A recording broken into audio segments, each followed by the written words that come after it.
Begin. Hello there, Camille Woods. Hi, Kyle. Hi, can you please tell me what school you attend? I attend Pleasant Grove High School. All right, what grade are you in? I'm a senior. I'm in 12th Woot. grade. All right, woot woot. Quick question. What do you think about when you hear this thesis? Education doesn't discriminate. It's the people that discriminate against education. um, I think it's somewhat true. I think education does discriminate a little bit, just because I feel like it's kind of built for the people who are economically inclined, I guess. So you think it's more of like a privilege for some? Right. Okay, what are your classes like? Please list the classes that you have. Okay. Well, first period, I'm a tutor for avid kids, and then second period, I have English, and then third period, I have AP Physics. Fourth period, I take theater. Fifth period is lunch. Sixth period is government, and seventh period is AP Calculus. Nice. And I bet lunch, you're getting the best grade in that class, huh? Yay. Okay. So do you feel there is racial discrimination at your school? Not explicitly. Like, do you mean like between teachers and students, or just in general? In general. Teachers, students, students, students, teachers, teachers. I think a little bit student.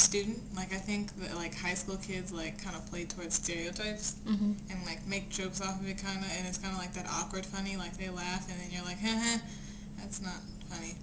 That kind of thing. Yeah. I think they have a lot of that, so I think it's really undercover, but I find it explicit. Okay.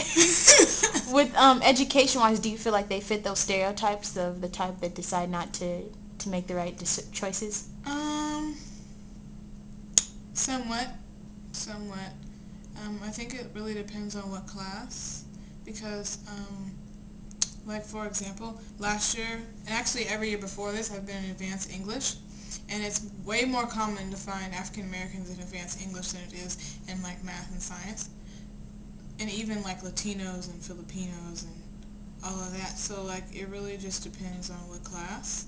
But even though there are African Americans in like advanced English, there still are more African Americans in regular.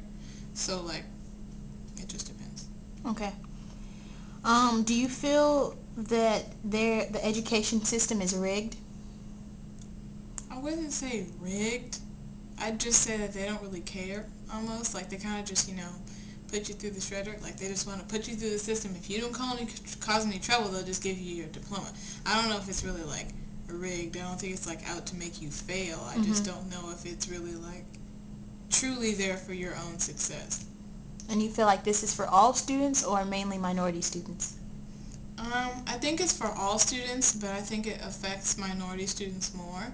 Because I feel like Caucasian students, they have, like, they're better off social economically, and their parents went to college most of the time, especially at my school.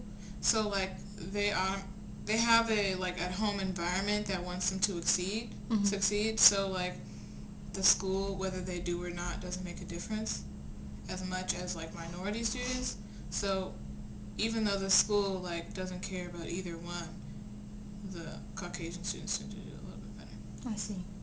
But do you feel like it's mainly based off of people's choices? Yeah. Okay. What is something you noticed about communities of color and their class choice? I feel like you hit on this already, but go ahead and expand if you won't. I think people are scared of advanced classes. Like, almost like, um, that's hard, so I'm not going to take it. I'm not going to get a C in the hard class. I'm going to get an A in the easy class. I think people do that. And I think minorities do it more, but I think everybody does that. Okay. What is your family upbringing? Um, both my parents went to college, and both my parents have professional jobs, so I've been kind of lucky. And I've always been kind of done well, always kind of done well, because you know how some people are just like naturally good at, tennis, or naturally good at sewing. I'm kind of just naturally bright, so it doesn't really bother me as much, because I've kind of always pushed myself, But my brother, on the other hand, he's not that way. Like, he's naturally good at athletics. And both of us have, like, kind of been brought up the same way. And we were both, like, had tutoring as a child. Like, even when I had an A, my mom still made me go to tutoring. Yeah. I was like, oh, I don't want to go. But, anyways, my brother hasn't done as well. So I don't know if it's really my upbringing or choice. yeah, there's something in there that makes a difference because my brother is not as educationally driven as I have been. So it's once again people's personal choice. Right. Okay. So yeah, that answers my next question. Do you feel that other students at your school, how do you feel their family upbringing, and do you feel that that affects them or not affects them? I think it definitely affects people, but people try and like hide it almost.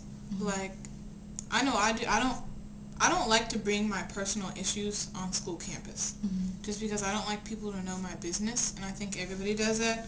I think everybody kind of puts on a front when they come to school, and whether they do it well or not is, depends, on the intensity of what goes on at home almost. But I feel like most people try and come to school with a smile on their face, just because they don't want to share with somebody they don't really know their real issues, I guess. But it kind of comes out after a while, like I'm a senior, so after you've known people for a while, or even class discussions, Mm-hmm. you really get to see how people think, and a lot of times people use their family as references to how they got their values. I see. Um, so when you think about it, do you feel that we as we as a people, minorities, Caucasian, whichever, um, that in general, no matter family upbringing, it's mainly we choose what we want to decide when it comes to education, whether to go to class, whether to succeed, whether people are motivating us or not, we are always the one making the decision. I think they're all kind of interconnected, all the topics you just said. Like, yes, it comes down to your choice, but you make the best decision when you know the most options, so to speak. And I feel like minorities aren't as educated on both sides of their choice almost, or like um, their ideology that comes from their house. So like even if they want to make a good decision, Mm-hmm. if their home is in like a bad state, they may tend to pick the worst one just Mm-hmm. because that's what they're used to. So I think they're all kind of related, but it comes down to your choice. Nice. Okay. Camille, is there a quote you want to leave us with before you end? Peace out. All right, girl. The end.